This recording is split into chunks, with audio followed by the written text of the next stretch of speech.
we try to be honest about both our ambitions and the difficult road ahead, right? The cross-chain architecture we were describing is complex. So $1 trillion beanstalk is, it, you know, there's a complex road ahead.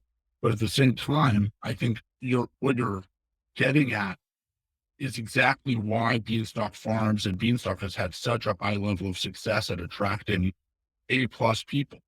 And that is, it's not just that people want to be a part of something where they're going to make money. The big vision is certainly alluring to people, and it's alluring to people with big visions of their own. And that's part of what's going to make developing Beanstalk in a decentralized way possible, right? And so this is all, it's an experiment in terms of the protocol is an experiment, developing the protocol in a truly decentralized way is an experiment. This is all a big experiment, but at the same time, the outcome with which we're all working towards of this experiment is a very ambitious one.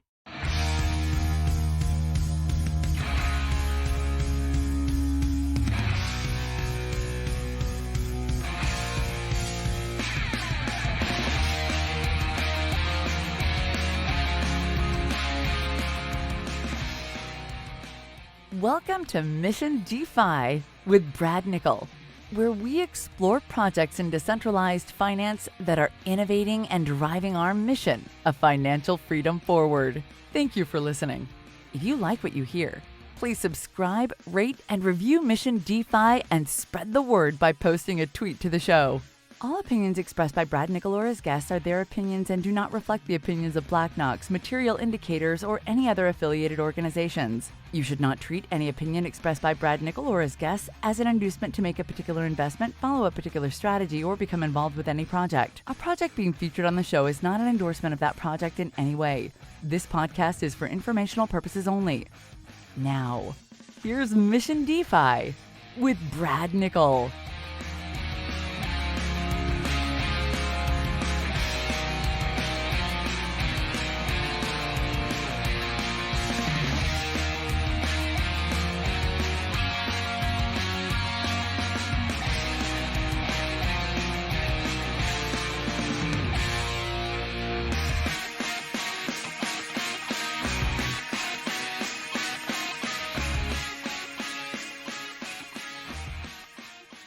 I am excited today to welcome back for a second show Publius from Beanstalk. Beanstalk is a stablecoin protocol with a really cool tokenomics model that at the time of our first interview, you guys were going through a big test on holding the peg because you had just kind of launched and you had some large scale dumping that occurred.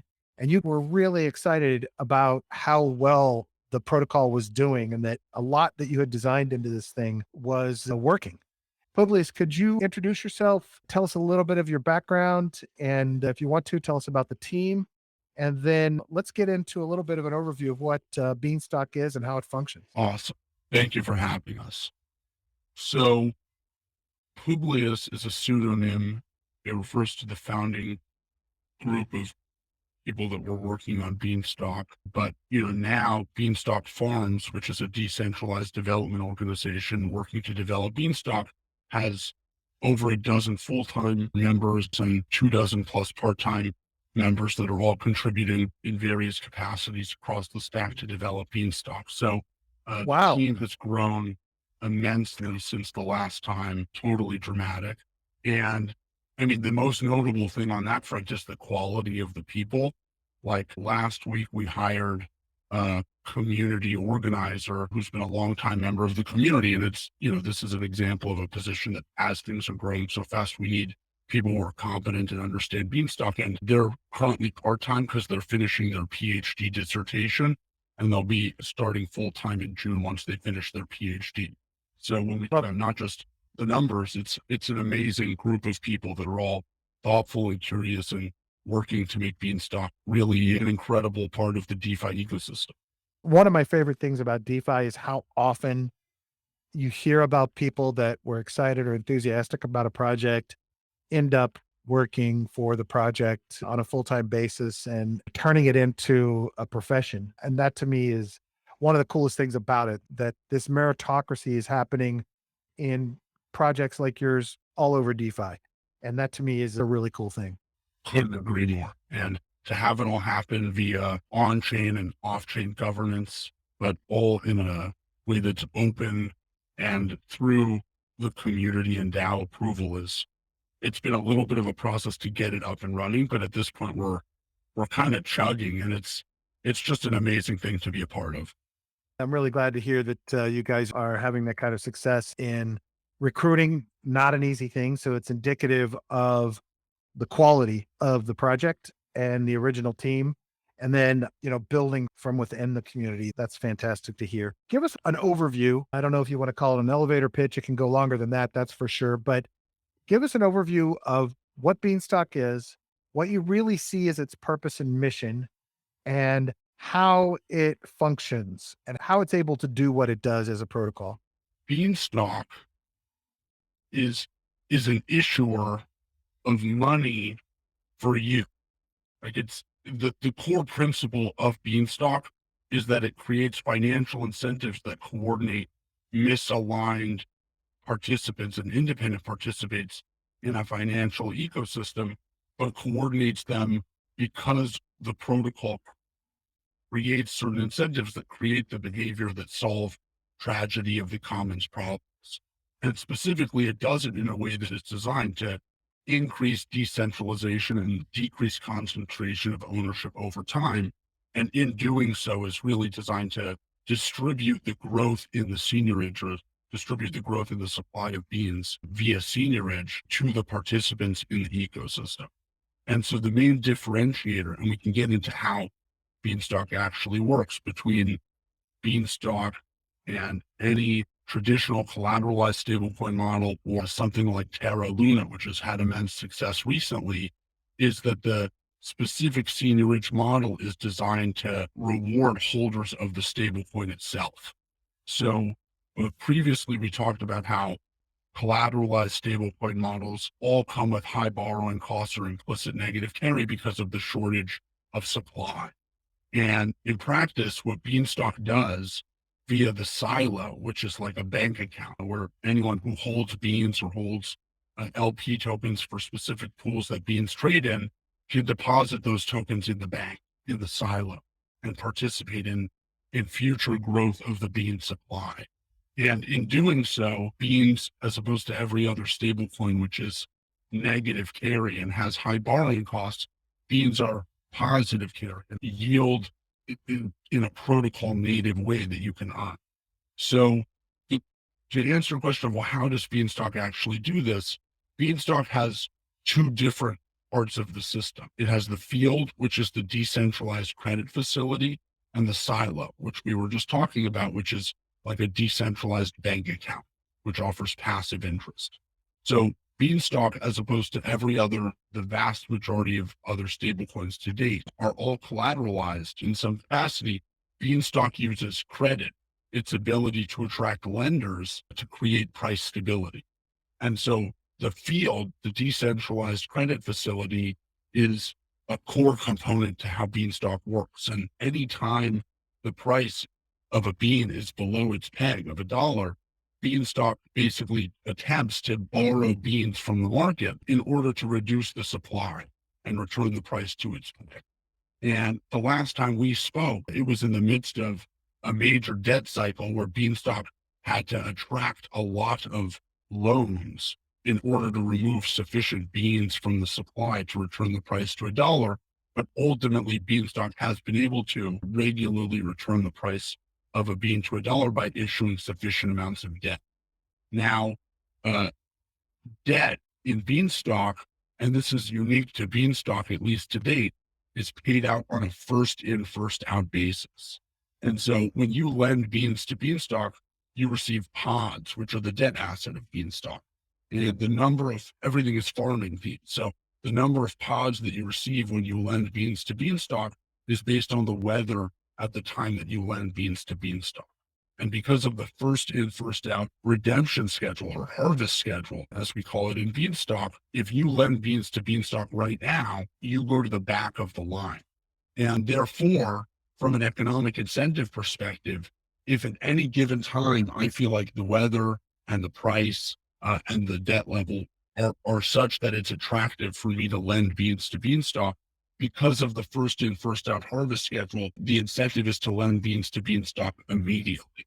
And therefore, from a structural perspective, Beanstalk can create a more efficient market for debt than previous attempts on a debt or, credit-based stablecoin model have succeeded at creating.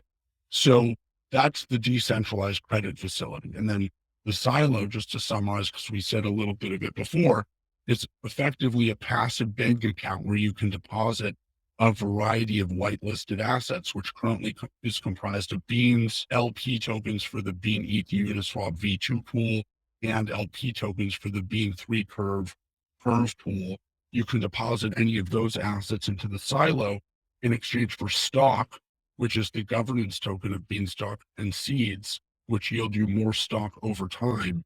And stock is what also entitles you to seniorage. So in addition to participation in governance, it's what entitles you to passive interest. So you can either lend beans to Beanstalk in the field, or you can deposit beans into the silo.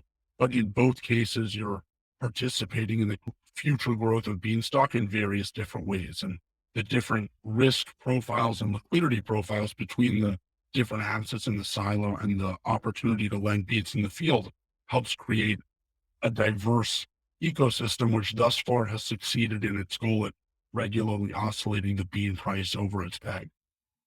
That's awesome.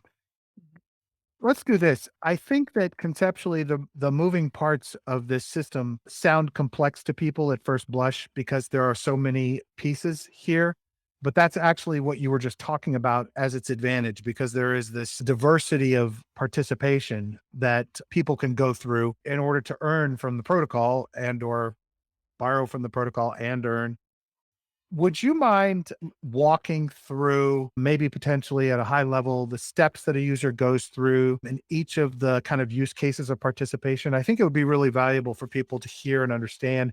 Ultimately, the website is changing constantly. The UI team is pushing updates pretty regularly. And so, at the risk of the steps being somewhat outdated soon, I think maybe the better way to, I mean, we can go step by step, but there's a lot of complexity here. So if anything, the better thing would be to direct you to the how-to guide, which could be found on the about page of the website, which Okay. is maintained pretty well and has step-by-step instructions on anything anyone could want to do.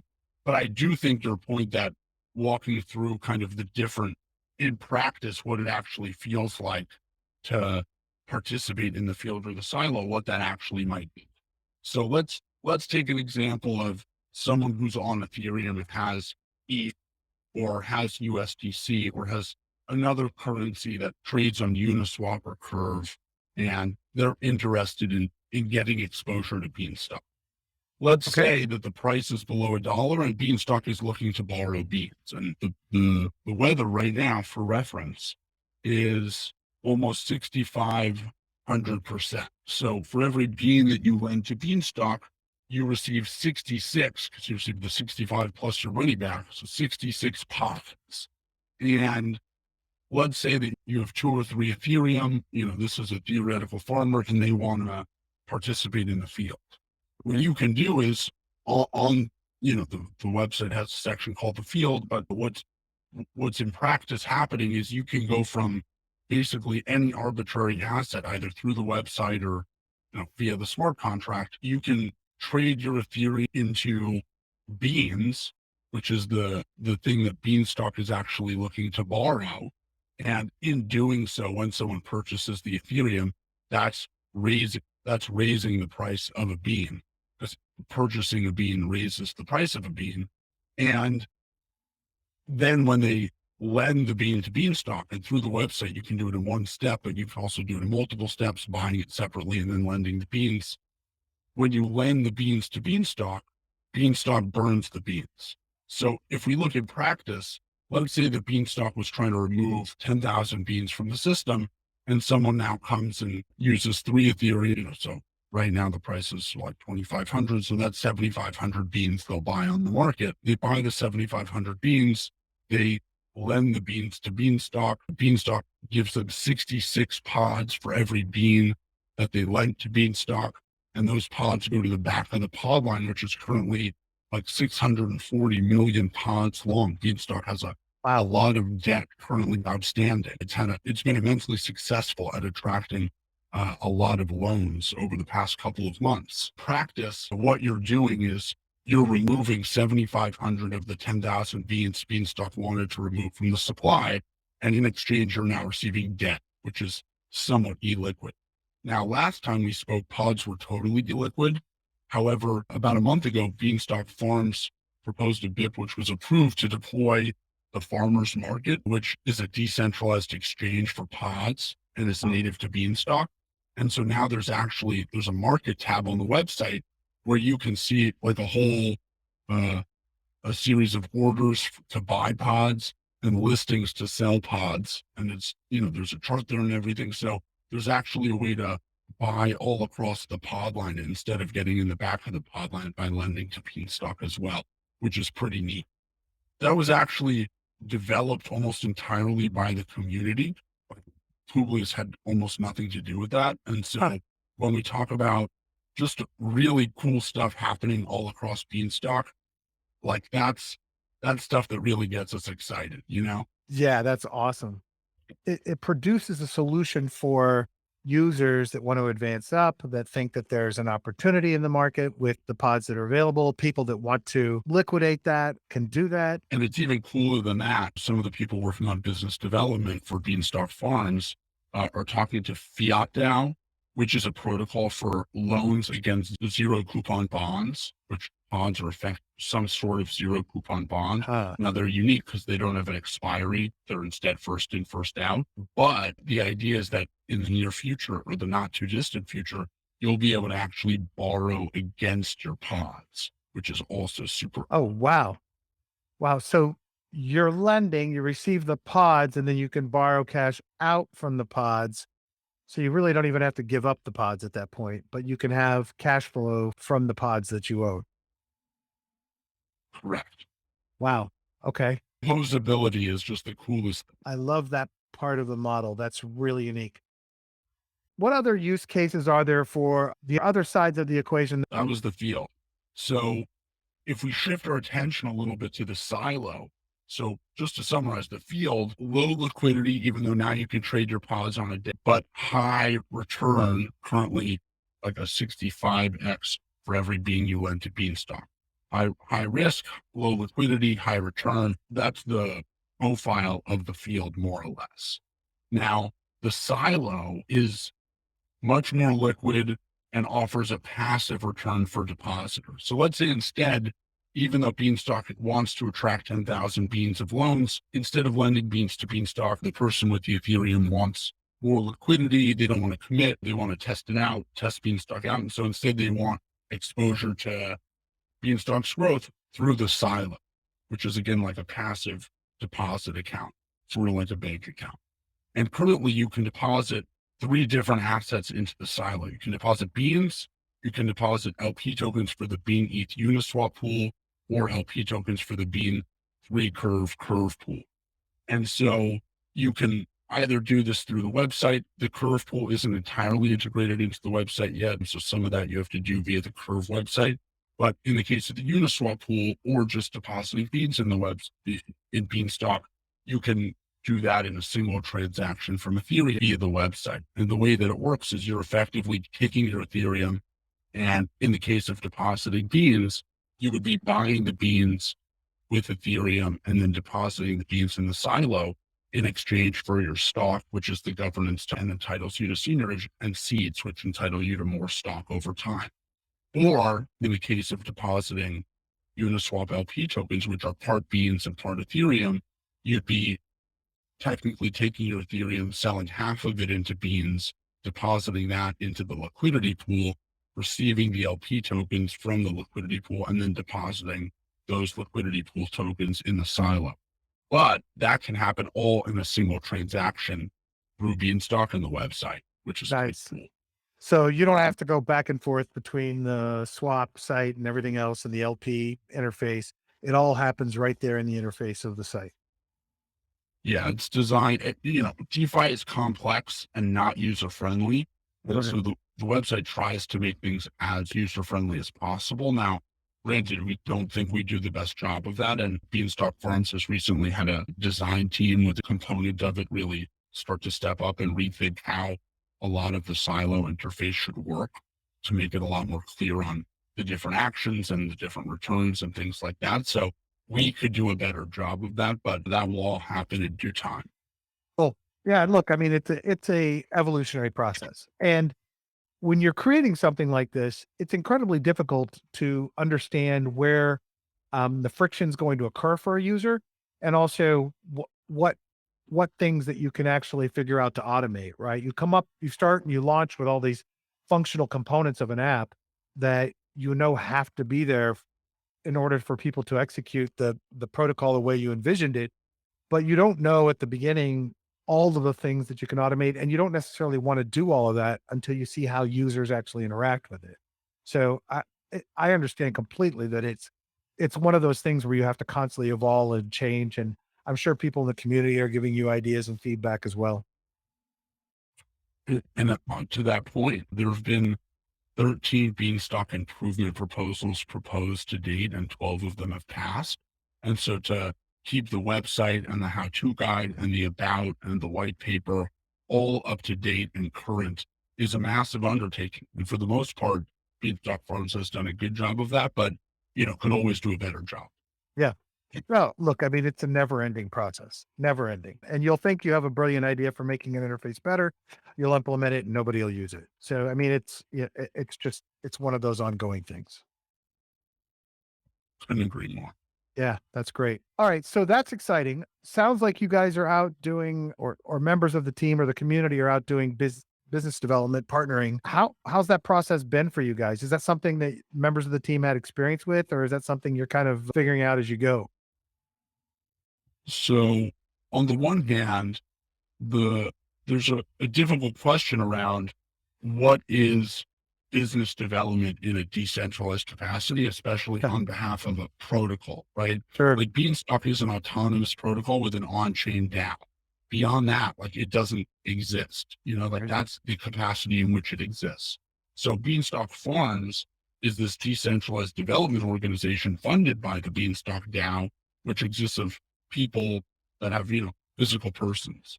And so those people have now been trying to figure out, well, what are the right integrations and the right ways to develop Beanstalk via BIPs and to complement those BIPs with integrations with other protocols to have Beanstalk become an integral part of DeFi.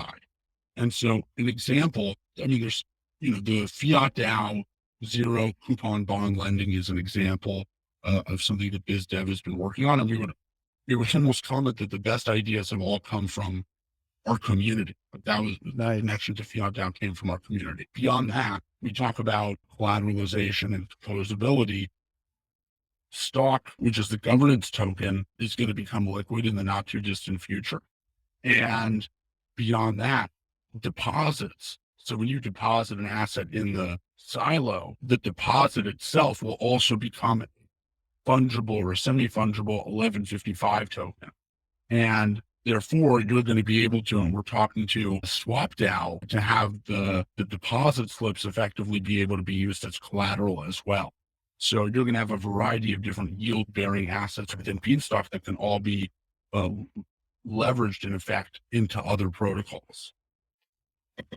That's fantastic. Is Beanstalk as an autonomous protocol, is it already kind of in a permissionless composable format that other projects could be utilizing components of the system today? Or is that something that's still a part of the process? So the short answer is yes. There's two ways to think about this. One is the silo, which is the deposit account, is being generalized in the most general sense. So you'll be able to have in the near future other yield bearing assets in the silo where you're earning yield from other protocols and Beanstalk at the same time. But already step one in that process occurred maybe a week or so ago with the passage of BIP 12, which allowed for the Bean3 curve LP tokens to be added to the silo. And now any other token could be added to the silo easily based on a whitelist. And so another bit to incorporate the accounting for other rewards from other protocols is in the works. But the idea is that other protocols are going to be able to very strongly leverage Beanstalk in the not too distant future and can already start to do that. Another way to answer that is Beanstalk was cited for the first time in another protocol's white paper, something called Afra Finance, which is like they're effectively going to be a peg maintenance protocol that other people can invest in, and they do peg maintenance for various stablecoins. They are independent from Beanstalk, but working on creating a decentralized three pool on Curve with USDV, Frax, and Bean. And they're going to be doing Bean peg maintenance as part of their protocol model. And stuff like that is really cool when it comes to like in actually other protocols starting to integrate with Beanstalk and use the Beanstalk model as part of their own models. First of all, it's just cool that that's happening, obviously, and that's what you want to see in DeFi is the fact that these protocols are all being utilized.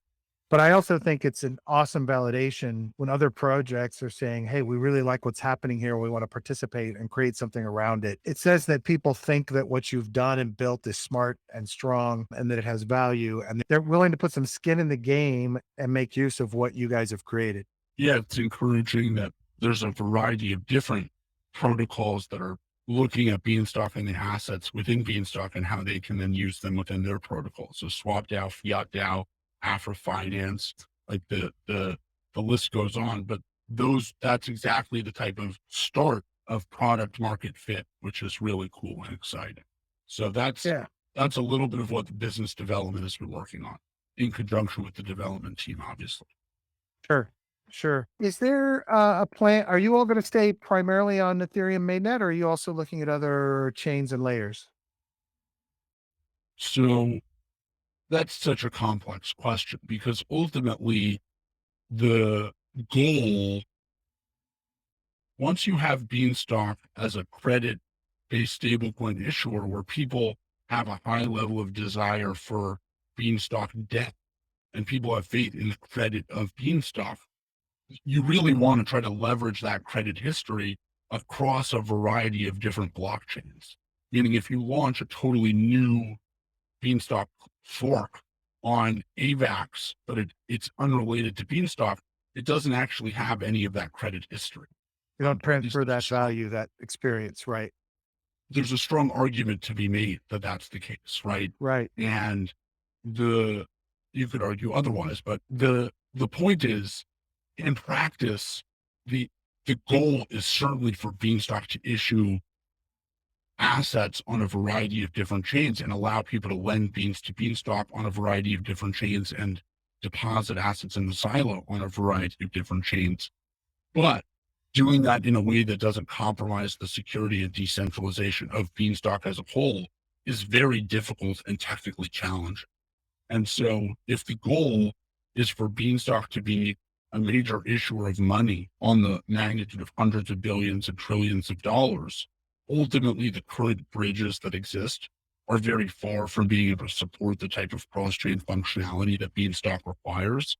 And so something like a layer two integration is perhaps easier to do, and it may be a little bit more in the short-term horizon, like the next 3 to 6 months, let's call it.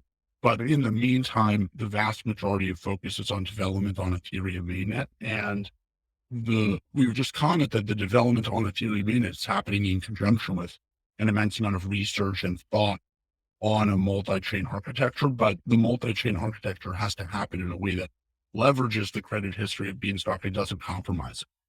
Yeah, that makes complete sense. And synchronizing that, if you're going to maintain the same credit history, and if the peg is going to maintain simultaneously across all of those chains, I can definitely see how that would be an incredibly complex problem to solve. But the beauty of it is once you solve it, that's a powerful competitive moat. The funny thing is the economics of it are pretty much worked out. And as long as you have fungibility across the different chains that you're on, where people can arbitrage the price of stock based on the expected rewards between different pools and arbitrage the price of beans across different chains, the protocol itself doesn't need to handle almost any of that. And that's how it can leverage the credit history of Beanstalk in a very elegant fashion. The problem is ultimately on the bridge of exchanging beans on one chain or stock on one chain for beans or stock on another chain. And beyond that, how to coordinate loans within the field, which are first in, first out, and how to make sure that the loans and harvests, the redemptions of beans are done in a way that isn't compromised. Meaning, if the bridge that is being used says one chain harvested 1 billion beans, but that's fake. If other chains then say, okay, well, any pods that are in front of that, like in front of 1 billion beans, and they all harvest, that would crash the system, right? So Sure. the technical problem is actually in the security of the messenger when it comes to which beans and stock to burn and mint, and more than that, which pods can harvest. So if anything, the goal when designing the cross-chain implementation for Beanstalk is to make the needs of the bridge as simple as possible, meaning just limited to beans, stock, and the sowing timer potentially, and then instead leveraging the fact that we could deploy a Beanstalk contract on each of these chains and have the vast majority of the computation just happen on those chains naturally, and then you leverage the composability of each of those chains individually within this larger system. That's kind of the overarching vision. But again, to implement that in a way that's technically secure is non-trivial. So it's a very Sure. fun problem to think about and to work on. And we're very grateful to be at a place where this is something that we're spending time thinking about and working on. But at the same time, it's not going to happen today or tomorrow. Yeah, no, absolutely. I'm trying to think of the name of the bridge on Solana that just got exploited. Similar to what you were just talking. Yeah, we're in a similar fashion, but essentially the exploiter was tricking that system into thinking it had more than it had, and was able to then on the other side of the bridge take out the Ethereum. I get a sense that you guys have a big, what do they call it? A big hairy goal, a big vision, and that you're very mission based. Can you talk a little bit about kind of how you guys philosophically are approaching what you're building and why you're building it? Sure. So at the risk of sounding like we're on high horse, which we don't we don't believe we are. Um, if you look at the creation of something like Bitcoin or Ethereum and the technology that they enabled, ultimately the goal of, of that technology is to have open access where anyone in a permissionless way can participate in the world. And from a realist perspective, you need to be able to participate in a financial sense in the world. And that's really what this technology enables, or is the foundation of a whole system with which anyone can participate in. And the thing, one of the things that is missing in order to continue the proliferation of this technology or enable it to proliferate faster and faster is a shortage of stable coins, where there's simply not enough collateral to create the trillions of stable coins that there is ultimately either currently or in the very near future will be demand for. And the shortage of supply has resulted in high borrowing costs, where most things in DeFi aren't cost effective to do because of those high borrowing costs. And beyond just the high borrowing costs, if you look at the different models through which stablecoins exist, almost none of them are designed to reward the holders of the stablecoin. There's not a lot of product market fit in that capacity. And the question becomes, from a token economics perspective, and that word gets thrown out there a lot and oftentimes is totally bullshit. But when it comes to designing a token, how can you create product market fit for a stable coin by A, untethering it from collateral requirements, and B, offering some sort of positive yield on that stable coin in a way that rewards people not disproportionately. So if you look at like a traditional seniorage model, like something like Basis, for example, the holders of the seniorage token, they receive the vast majority of upside in the system. Terra Luna is another example where the holders of Luna receive almost all of the upside in the system. Whereas the Terra holders, there's no protocol native way to earn yield from that stablecoin.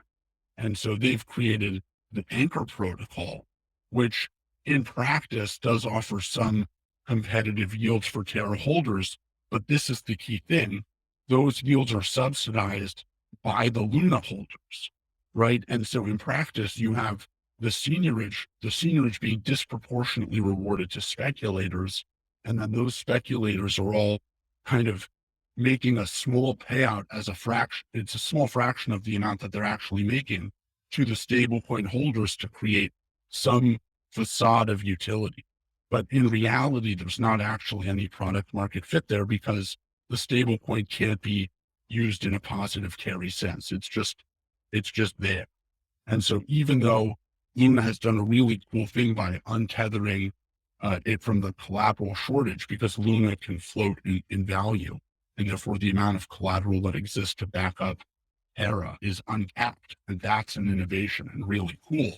At the same time, the traditional seniorage models that have existed in crypto are really not designed to increase decentralization over time or to create utility or product market fit. And so when you ask, like, where from a principles perspective is Beanstalk designed from, the goal in creating the silo, one of the questions everyone asked early is, you have the credit facility to create stability, but why have the silo? Why have the silo? The silo is the utility. The goal of generalizing the silo in the coming weeks and months is to allow a variety of unique, interesting financial transactions that are sophisticated and customizable to all happen within the silo, where you're earning both protocol native interest from Beanstalk and potentially from other protocols at the same time. And the idea is that all of the seniorage that Beanstalk mints, half of it goes to paying off debtors, paying off pod in the field, but the other half is seniorage that immediately gets paid out into the silo. And that's how you earn compound interest via Beanstalk. And so the idea is that Beanstalk is constantly going to be creating new beans that are looking for other protocols that are integrated with the silo to juice their yield. And that's where product market fit comes from. And so you're no longer going to have just protocols that are lending protocols, for example, because that's the solution to the negative carry supply shortage issue. But in a world where you have a passive protocol native interest rate that can then be juiced with other protocols, there's a variety of other unique use cases that potentially open up. And so that's the way Beanstalk has been designed. And it's very exciting to be at a place where we're actually talking with other protocols to facilitate a variety of these different integrations to make this a reality. That's fantastic. And so in terms of what, and I think it's brilliant, but in terms of what that means philosophically, I'm assuming here that that all means that you really envision Beanstalk as a massive, $1 trillion participant in the financial markets someday. That's the goal. Awesome. It's funny. You said something about people might potentially take that the wrong way, but I actually think that I think humans are more inclined to want to support projects that have a big vision and are driving to something much bigger. It it extracts away the whole idea of, yes, I want to make money, or yes, I want to participate, and makes it, I'm now a part of something that could be much more significant for humans in general and for DeFi at least. So I actually think it's a positive for most people. Well, and we try to be honest about both our ambitions and the difficult road ahead, right? The cross-chain architecture we were describing is complex. So $1 trillion beanstalk there's a complex road ahead. But at the same time, I think what you're getting at is is exactly why Beanstalk Farms and Beanstalk has had such a high level of success at attracting A+ people. And that is, it's not just that people want to be a part of something where they're going to make money. The big vision is certainly alluring to people, and it's alluring to people with big visions of their own. And that's part of what's going to make developing Beanstalk in a decentralized way possible, right? And so this is all, it's an experiment in terms of the protocol is an experiment. Developing the protocol in a truly decentralized way is an experiment. This is all a big experiment, but at the same time, the outcome with which we're all working towards of this experiment is a very ambitious one. Yeah, that's fantastic. Again, I think it's an absolute plus and a positive. I assume you and I will have similar viewpoints on this, but I mean, your goal, I would assume that part of the goal is that Beanstalk and Beans replace things like USDC. I see USDC, USDT, centralized coins like that as, especially ones with, blacklist capabilities, as an extreme danger to the entire DeFi ecosystem. Do you kind of share a similar viewpoint on that? Well, I certainly share the viewpoint that they're a danger. I don't think replace is the right word, Okay. right? Beanstalk ultimately is able to derive its peg for a dollar through other centralized collateralized stablecoins like USDC and Tether. And it does so by comparing, in the case of USDC, the Bean ETH Uniswap ratio with the USDC ETH ratio, and can therefore derive the price of a bean relative to USDC. And Beanstalk leverages the fact that there are centralized collateralized stablecoins that offer convertibility to derive a price for a dollar on chain. And furthermore, if we think about where traditional finance is headed, I don't think that USDC is going to disappear, but the use cases with which it is used for are likely going to change dramatically. And the current reliance of DeFi on centralized stablecoins, that is ultimately going to change. And so where we believe Beans fit into that is being, again, because of that product market fit created by the silo, being a really interesting opportunity for people that are currently holding stable coins and doing some version of yield farming, but are looking for something that is not either zero sum or negative sum. Right. Right. No, it makes complete sense. My concerns about it are the dependency that so many protocols have relative to USDC, that regulatory action could actually significantly impact the entire ecosystem. But I think that approach makes sense. That thought about it makes sense. The key question is whether a protocol can get fucked if a contract is blacklisted.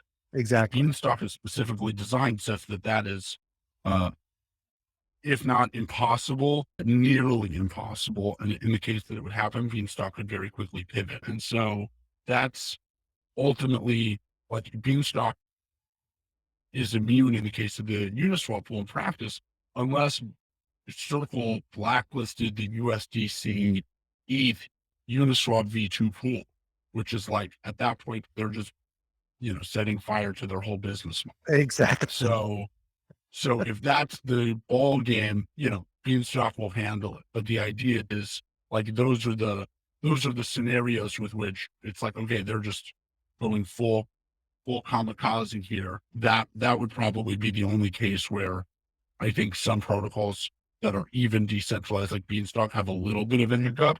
But you're totally right that in the case of just a like simple blacklisting, there are lots of not necessarily the USDC ETH pool, but which is core to their business model, but just blacklisting other smart contracts. Yeah, there are lots of contracts that are much more vulnerable to that type of attack. And I think the question around the ecosystem shifting to more decentralized alternatives is, well, what ultimately is the structure from a security and an economics perspective of those alternatives? And Luna and Terra are interesting, but they're issued on their own blockchain, right? And so you could certainly lose some of that composability that's native to Ethereum if you're issuing assets natively on Ethereum. So Yeah. there's give and take from a technical perspective and an economic perspective, even within protocols that have worked around the collateral issue. Makes sense. When did you guys start? Remind me when you started building this? Thanksgiving of 2020. Wow. Okay. So you've put in some serious amounts of work into this. And the launch was when? The protocol was deployed on the Ethereum mainnet on August 6th, 2021. So Okay. a little under 7 months ago. That's so that stability is pretty amazing in that time frame. What things about doing this, and it can be anything. It can be uh, development, community. Were there things that surprised you because they were more difficult? They went really well. I mean, what in terms of your expectations, were there things that you had to take a reset on because you didn't quite expect them as you approached building and then launching this thing?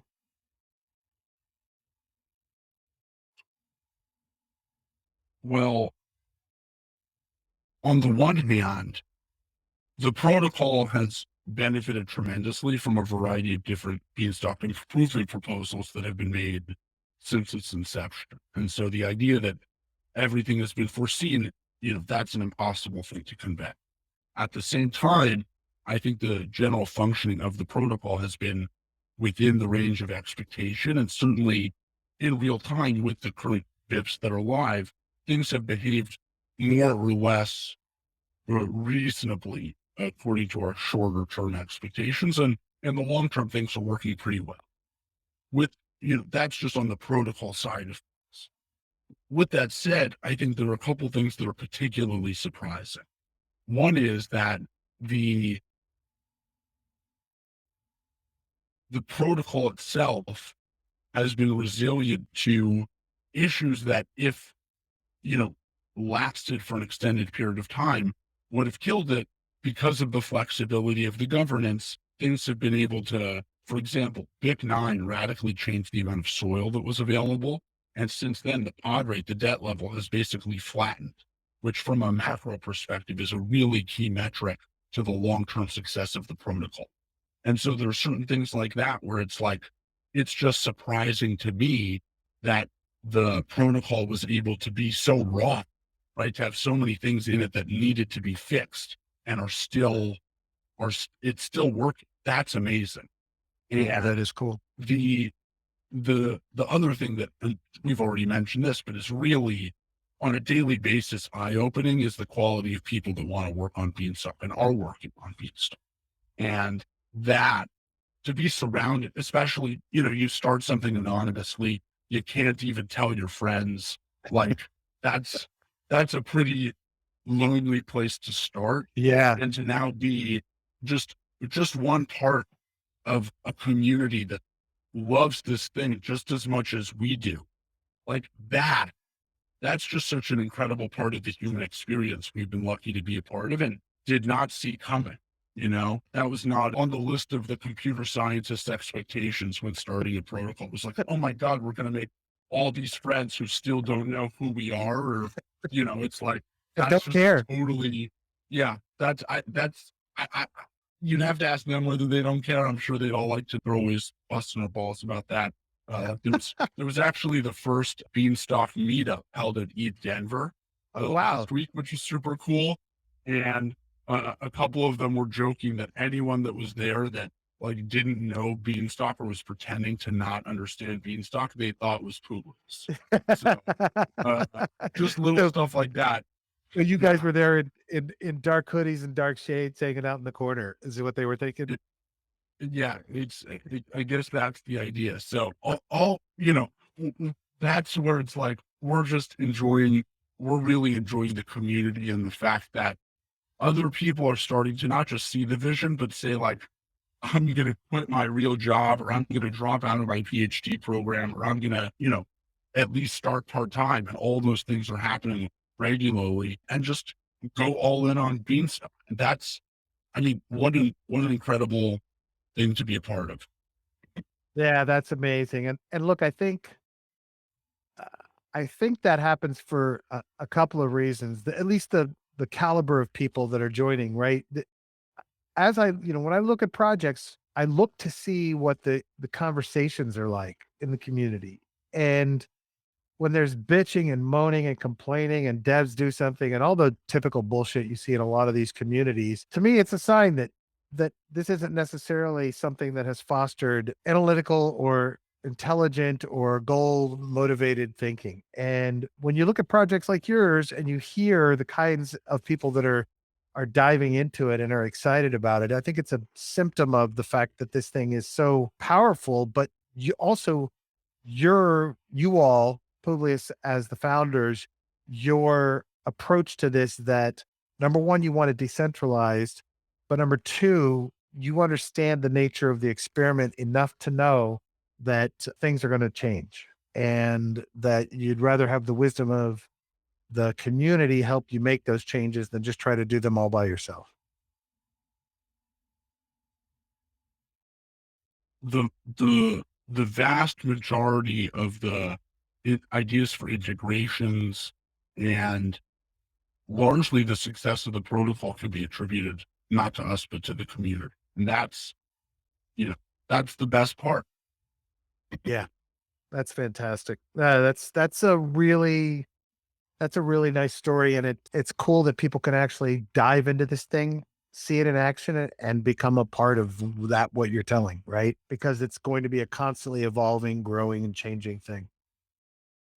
That's great. What besides kind of this very complex problem of handling cross/multi-chain bridging, are there other things that are currently actively being worked on that you could talk about that are coming for the protocol? Yeah.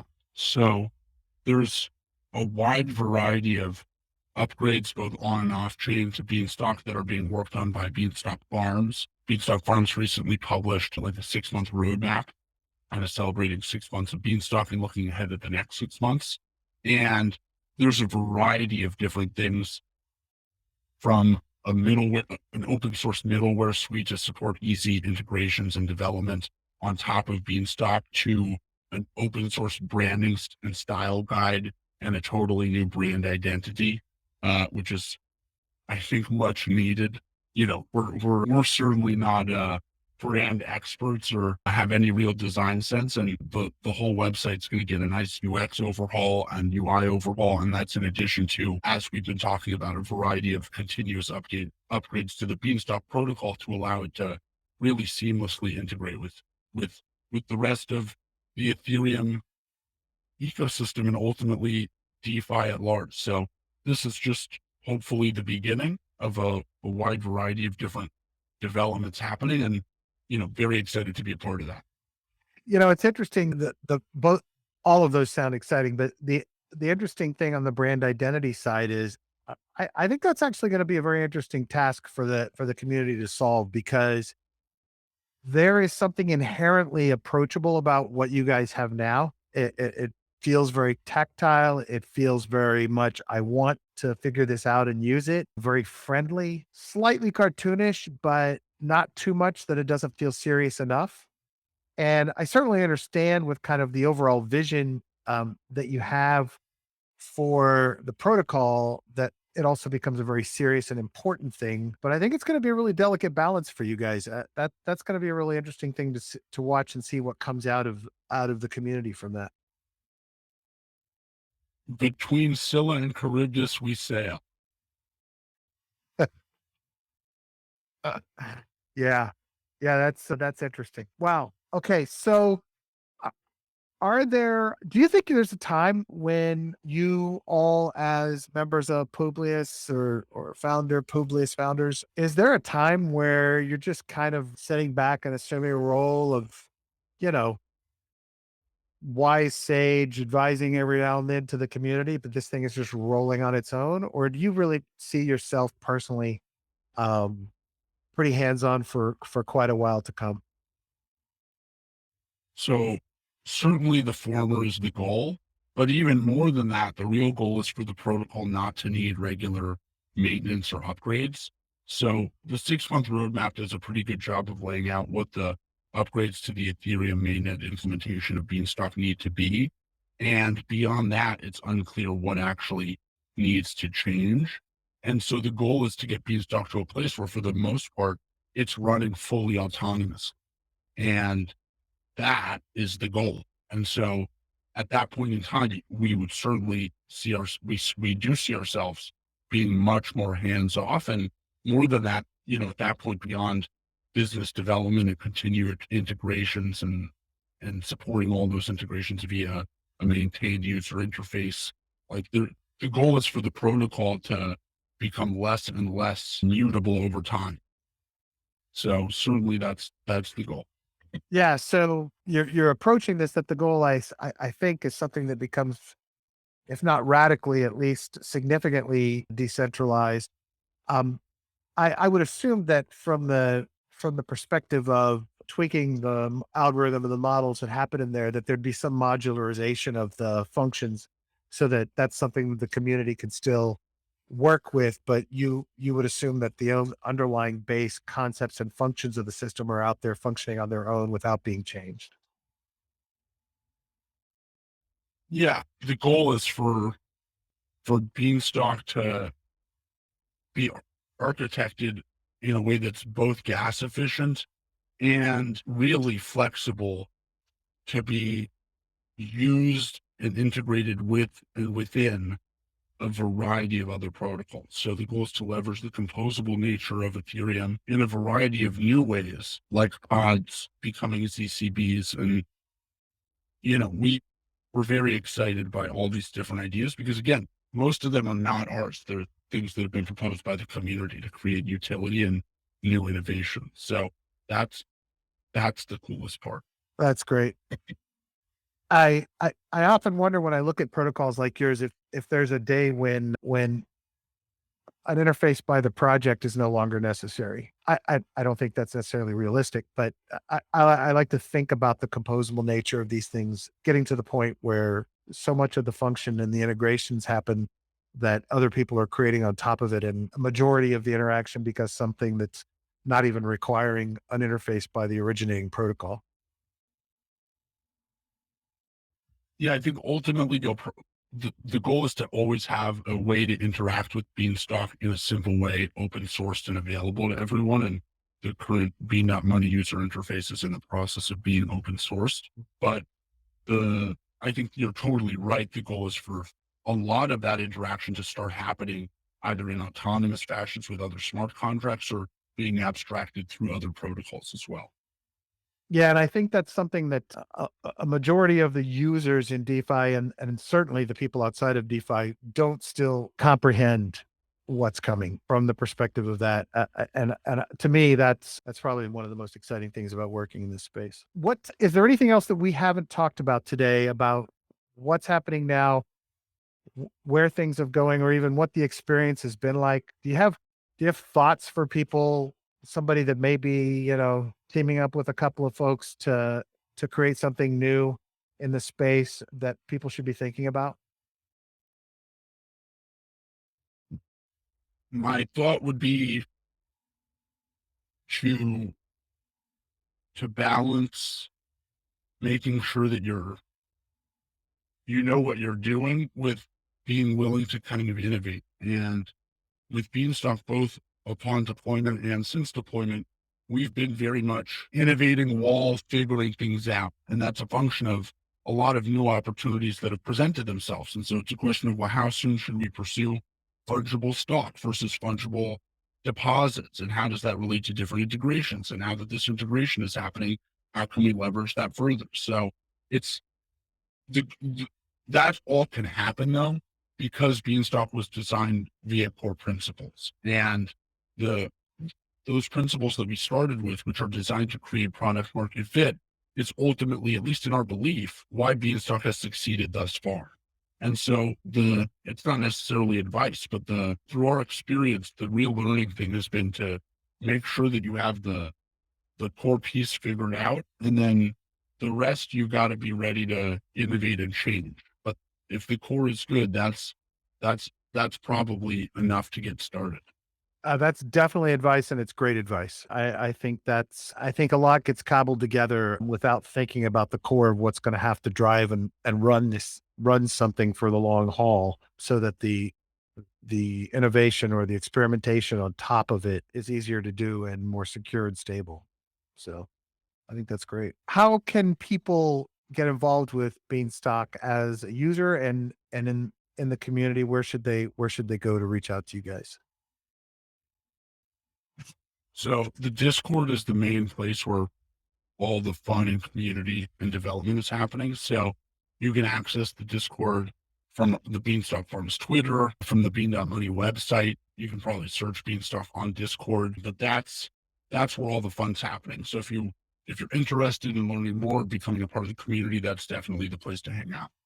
Cool. Is there any particular types of talents that you guys are looking for currently? Besides, I assume you're always looking for developers, but any other people that you really are hoping Always to looking find? for developers, always looking for, honestly, just smart, curious people. So if you're smart and curious, there's likely something that we need we need help on at this point in time because there's so many different things we're trying to accomplish in a short period of time. I always ask this for every episode. You answered it once last time, but I think are there projects or people that you've gotten to know or know about in the time since we last spoke that you think are doing some really cool and innovative things or that you've gained a lot of respect for?